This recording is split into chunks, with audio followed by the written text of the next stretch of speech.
بہت سارے رنگ و نسل کے لوگ ہیں، اور قرآن کے اندر ان میں سے بہت کا ذکر آیا، لیکن اللہ تبارک و تعالیٰ نے ایک قوم کا جو ذکر کیا ہے جگہ بجگہ،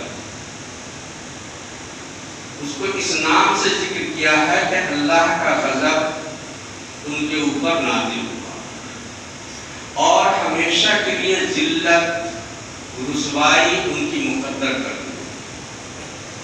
وہ کون سی قوم ہے؟ اس کو دنیا جانتی ہے یہودی کے نام سے، صہیونی کے نام سے۔ اس قوم کی تاریخ یہ رہی ہے کہ دنیا کے جس حصے میں، جس ملک میں یہ قوم رہی، اپنی پوری مکاری اور سازش کے ذریعے، دھوکہ دہی کے ذریعے، اس قوم نے وہاں کے لوگوں کو مکمل طور پہ تباہ و برباد کرنے کی کوشش کیا، اقتصادی طور پہ ہو، جانی طور پہ ہو، مالی طور پہ ہو اور حکومتی طور پہ، جس حساب سے بھی ہو۔ تاریخ ہمیں بتاتی ہے کہ جب بھی اس کو غلبہ اور طاقت حاصل ہوئی، جب بھی کسی علاقے پر اس نے قبضہ کیا اور اس کی حکومت قائم ہوئی، تو اس نے وہاں کے لوگوں کو ایسا ذلیل کیا، رسوا کیا اور اتنا تباہ و برباد کیا کہ اس کو سن کر کے روح کانپ جاتی ہے۔ ذو نواس نام کر کے ایک یہودی بادشاہ گزرا، جب اسے قبضہ اس نے عیسائی علاقے پہ کیا تو تاریخ ہمیں بتاتی ہے کہ ہزاروں لاکھوں آدمی کو، عیسائیوں کو اس نے جلتی ہوئی آگ کے اندر ڈلوا دیا،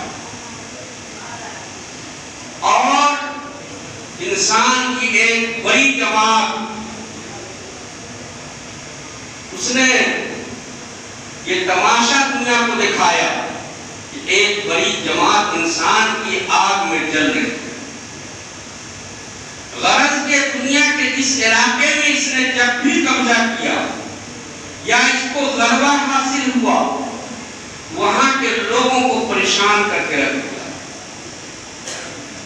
آپ کو معلوم ہے دنیا کے اندر 2 جنگیں عظیم ہو چکی ہیں۔ دوسری جنگ عظیم کے اندر ہٹلر اور اس کا معاون، اس کے سہیوگی ممالک جاپان وغیرہ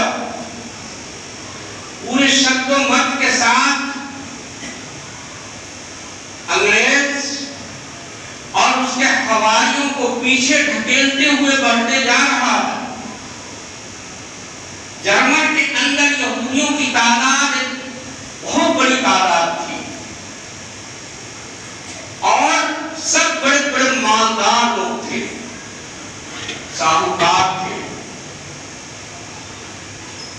لیکن تاریخ ہمیں یہ بتاتی ہے کہ ایک بار بھی ہٹلر ہارنے لگتا ہے، اور نتیجہ یہاں پہ پہنچتا ہے کہ ہٹلر ہار ہی نہیں جاتا ہے بلکہ جرمن تباہ و برباد ہو جاتا ہے۔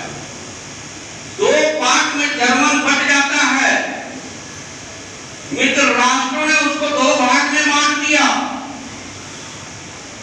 ہٹلر جب ہارنے لگا اور یہ دیکھ رہا ہے کہ پیش کھا رہا ہے، اس کے جاسوسوں نے اطلاع دی کہ محاذ جنگ پہ ہم تو لڑ رہے ہیں، لیکن ہمارے بھیتر سانپ کے بچے موجود ہیں جو ہمارے دشمنوں کو پل پل کی خبر دے رہا ہے۔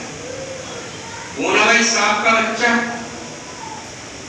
تو یہی یہودی، اسی زمین پہ پیدا ہوا،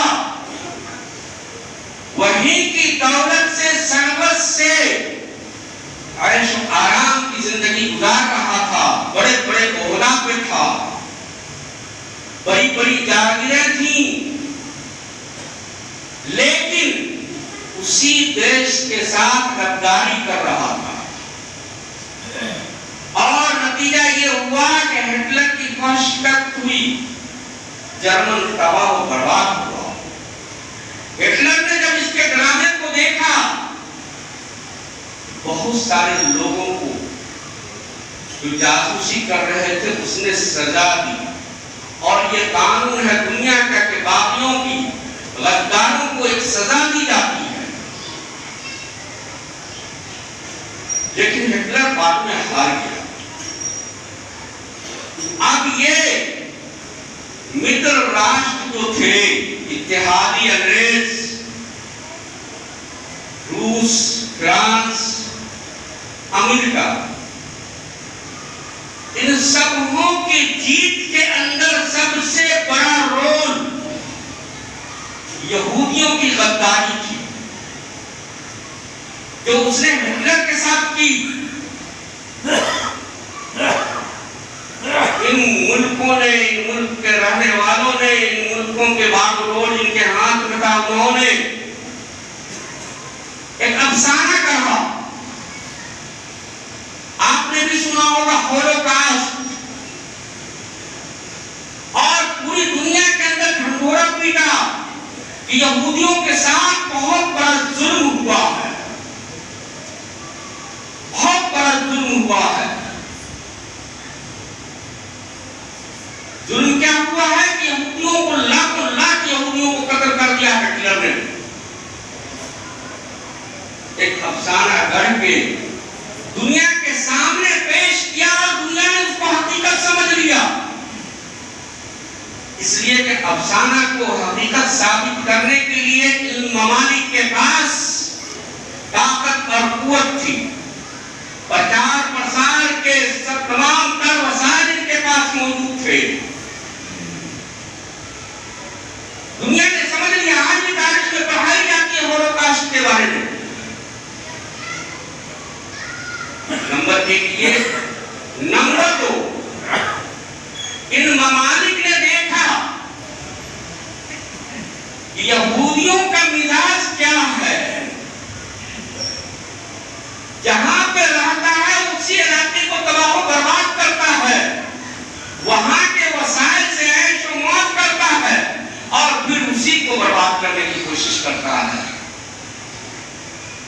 ظاہر بات ہے، کوئی نہیں چاہتا ہے کہ ہمارے علاقے میں، ہمارے یہاں ایسے لوگ رہیں جو ہمارے لیے باعث مصیبت بن جائیں۔ اب تمام یورپی ممالک نے مل کر کے ایک پروگرام بنایا کہ جرمن سے اور یورپی ممالک کے اندر جہاں جہاں یہودی ہے، ان تمام کو یہاں سے نکال دیا جائے۔ ظاہر بات ہے، نکال دیا جائے تو کیا کریں گے اس کو؟ اس کے لیے ہی افسانہ کا رکھا گیا ہے ہولوکاسٹ۔ ایک بہانہ چاہیے، اور بہت ہی خوبصورت اس کو رنگ دیا گیا کہ ہم یہودی کے ہمدرد ہیں، اور اس کے لیے اس زمانے میں ان کے پاس طاقت اور قوت تھی، ہر علاقے پہ قبضہ کیے ہوا تھا، فلسطین کے علاقے کو چنا۔ یہ کہتے ہوئے کہ فلسطین جو ہے یہودیوں کے آباء و اجداد کبھی یہاں رہا کرتے تھے، سبوں کو بیوقوف بنانے کی کوشش کیا۔ دنیا کے بڑے بڑے دانشور جو لوگ تھے، ان تمام لوگوں نے قلم کے زور پہ یا اپنے زبان کے زور پہ اس کی مخالفت ہے کہیں کا، اور اس کو عرب کے بیچوں بیچ کیوں آباد کیا جائے گا۔ لیکن فوجی طاقت اور قوت اتحادیوں کے پاس تھی، امریکہ، فرانس، روس اور برطانیہ کے پاس تھی۔ اس نے زبردستی فلسطین کے علاقے میں یہودی کو آباد کرنا شروع کیا، اور مقصد یہ تھا کہ یورپ سے یہودیوں کو خالی کرو، اس کے ناپاک قدم جہاں بھی پڑیں گے ان ممالک کو یہ تباہ و برباد کر دیں گے۔ یہودیوں کو بھی سب بات دکھایا گیا۔ چنانچہ فلسطین کے علاقے میں یہ آباد ہوئے. یہ 19